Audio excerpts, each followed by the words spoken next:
কতটা রক্ত ঝরালে একটা সেতু হয়, কতগুলো প্রাণ মাঝ নদীতে হারিয়ে গেলে প্রশাসনের ঘুম ভাঙে। বাগেরহাটের মোরেলগঞ্জবাসী গত কয়েক দশকে মাঝ নদীতে শুধু তাদের স্বজন হারায়নি, হারিয়েছে তাদের দীর্ঘদিনের লালিত স্বপ্ন। আসসালামু আলাইকুম, আমি মেহেদি। আজ কোনো সাধারণ নদীর গল্প বলতে আসিনি, আজ এসেছি মোরেলগঞ্জবাসীর হৃদয়ের কান্না এবং দীর্ঘশ্বাসের সাক্ষী পানগুছি নদীর গল্প বলতে। কেন বারবার বাজেট আসার পরেও এই নদীতে সেতু হয় না? কেনই বা প্রতিদিন হাজার হাজার মানুষ তাদের জীবনের ঝুঁকি নিয়ে পাড়ি দেয় এই উত্তাল নদী? চলুন আজকে আমরা পর্দার পেছনের আসল রহস্য উদ্ঘাটন করি। বন্ধুরা, যারা মোরেলগঞ্জের সন্তান, একমাত্র তারাই জানে এই পানগুছি নদী কতটা ভয়ঙ্কর হতে পারে। বিশেষ করে বর্ষাকালে, যখন একটা ট্রলারে 60 থেকে 70 জন কিংবা 80 জন করে নদীর এই পার থেকে ওই পারে পারাপার করা হয়, কিংবা ওই পার থেকে এই পারে পারাপার করা হয়, তখন বোঝা যায় কতটা ভয়ঙ্কর হয় এই পানগুছি নদী। মানুষ নিজের জীবন বাজি রেখে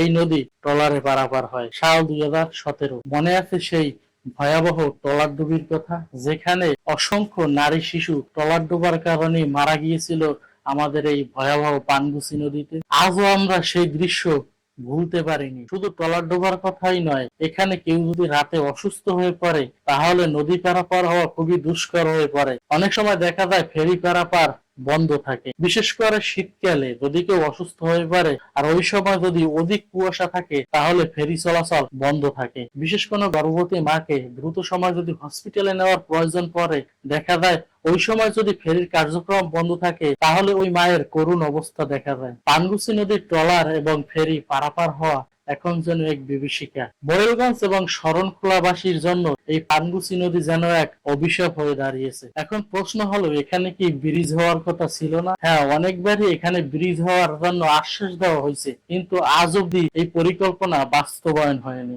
গত কয়েক বছর ধরে এই সেতুর জন্য একাধিকবার সম্ভাব্যতা যাচাই করা হয়েছে। বিভিন্ন সময় প্রকল্পের ডিডিপি তৈরি এবং সংশোধনের কথা শোনা গেছে, কিন্তু বাস্তবতা হলো আজও নদীর পাড়ে গিয়ে দাঁড়ালে কোনো পিলারের দেখা মিলে না। স্থানীয় মানুষের অভিযোগ, বরাবর বাজেট আসলেও নানান জটিলতা এবং ঠিকাদারের গাফিলতির কারণে এই কাজ এখনো পড়ে আছে। কখনো বলা হয়েছে ব্রিজের নকশার নাকি পরিবর্তন, আবার কখনো বলা হয়েছে ব্রিজের অর্থায়ন নিয়ে নাকি সমস্যা। কিন্তু এইসব অজুহাত কি সেই সব পরিবারের কাছে গ্রহণযোগ্য যাদের আপনজন এই নদীতে হারিয়েছে? এখন প্রশ্ন হলো, এখানে মোরেলগঞ্জে পানগুছি নদীতে যদি সেতু নির্মাণ করা হয় কি কি পরিবর্তন আসবে? প্রথমত, এখানে মোরেলগঞ্জ এবং শরণখোলাবাসী খুব সহজেই নদী পারাপার হতে পারবে।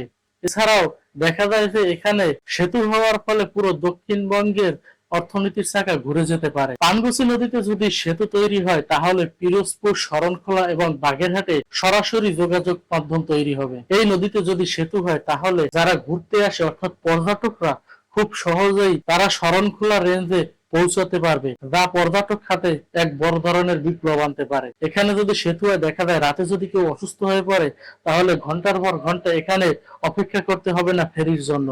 খুব সহজেই তারা সদরে গিয়ে চিকিৎসা করতে পারবে। আমরা কোনো রাজনৈতিক উদ্দেশ্য নিয়ে কথাবার্তা বলছি না, আমরা মোরেলগঞ্জ সাধারণ মানুষের পক্ষ থেকে একটা সেতু নির্মাণের জন্য জোর দাবি জানাচ্ছি। আমরা আর আশ্বাস চাই না, আমরা চাই বাস্তবায়ন। পানগুছি নদীর উপর সেতু এখন আর বিলাসিতা নয়, এই সেতু এখন মানুষের বেঁচে থাকার অধিকার। মোরেলগঞ্জ এবং শরণখোলাবাসীর পক্ষ থেকে প্রশাসনের কাছে আমার বিনীত অনুরোধ, এই ফাইলে যত ধুলো জমে আছে এখন ঝেড়ে ফেলে দিয়ে যত দ্রুত সম্ভব মোরেলগঞ্জের পানগুছি নদীতে ব্রিজ নির্মাণের কাজ শুরু করুন। কত টাকা কত খাতে খরচ হয়, তাই না? কিছু টাকার জন্য সাধারণ মানুষ কি এখানে প্রতিনিয়ত জীবন দিবে, বা সাধারণ মানুষ কি প্রতিনিয়ত যাতায়াতের ভোগান্তিতে পড়বে? আপনারা যারা আমার এই ভিডিওটি দেখছেন, বিশেষ করে মোরেলগঞ্জ শরণখোলাবাসী, যদি আমার এই কথাগুলো যৌক্তিক মনে হয় আপনাদের কাছে, অনুগ্রহ করে ভিডিওটা শেয়ার করুন।